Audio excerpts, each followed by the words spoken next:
There is a little bit of a hockey subculture in San Francisco, and not a lot of people see it. The league is very physical. Every time you go out on the ice, you get hit, and you hit back. It's a lot of sprinting, it's a lot of speed, it's just a lot of blood, sweat, and tears. Hockey's a contact sport, and it gets tricky out there. Words get said, and elbows get thrown, and the refs aren't looking. That's fine. I'm Blake Harris. I play defense for the San Francisco Earthquakes. When people find out that I'm a hockey player, people are usually pretty curious. And then when they find out it's a gay hockey team, that we actually kick some serious butt in our league, they're actually very surprised. The Earthquakes play an adult recreational league, and we're the only team in San Francisco that are predominantly gay or lesbian and identify. I think it does surprise people when they hear that I'm a gay hockey player. I feel a little extra pressure to do well because of that. Last season was the first time in our history that we actually won the league championship here in San Francisco for our division, which was huge. I was born and raised in Minnesota, so my dad just strapped on the skates when I was 5 years old. They call Minnesota the state of hockey. They mean the double meaning with it. It's every bit as much or beyond high school football championship in Texas.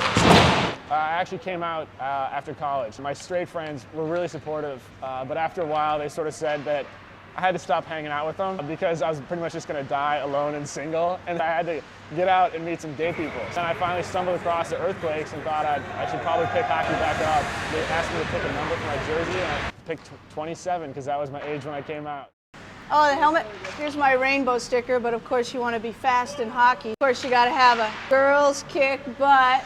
On the other side, I actually posed on the cover of Girl Jock magazine in just a girl jock. Karen McCaffey, we call her Mama, and John Heine were the two founders. Mama. She's sort of the spiritual leader and founder of the team, although she can't get her ass out of bed to play a game at 11 o'clock in the evening. They started talking about going to the Amsterdam Gay Games and decided that they needed to pick a sport, and they picked hockey for whatever reason. I don't think either one of them had really played hockey. How are hockey players different than the normal Joe? They're very affectionate people. Blake, who maintains our website, they accidentally implanted a straight ligament into his game, and he's learned to accept it and love it. Jerry's our goalie, and I think that speaks for itself. I'm Jerry Muccio. I've been playing hockey for 48 years, longer than anyone else on the team has been alive. It's a brutal game. Goalies are always a little off. My line mates, Dan Hogan and Bob Trapania, we play similar and we know where each other's going to be on the ice.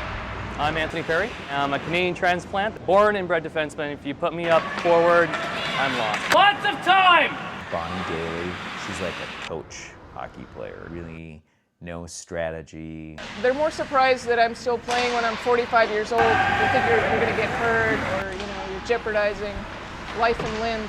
Bonnie's a bigger person than I am, so the way I make my mark is I got to be quick, I got to be in the right place, and I got to outsmart them.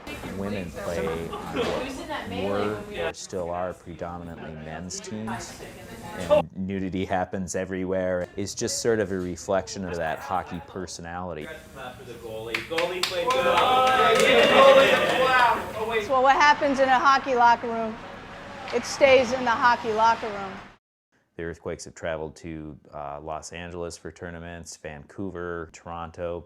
I actually joined the team right before they went to Sydney. I actually felt some serious gay pride at the gay games, which was amazing. Especially the opening ceremonies, going into the stadium. And Team San Francisco marches in first, and just this incredible roar from the 30,000 people that were there. We won the gold. We got to go back and defend our title. And this year we're actually to be sending 2 teams to Chicago. Hopefully we'll win a medal.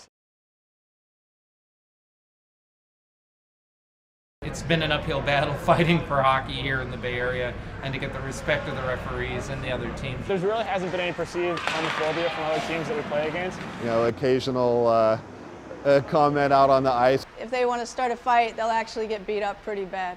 I think it makes us work a little bit harder. And I gotta say, it does feel really good to be a gay team and kick some straight team ass.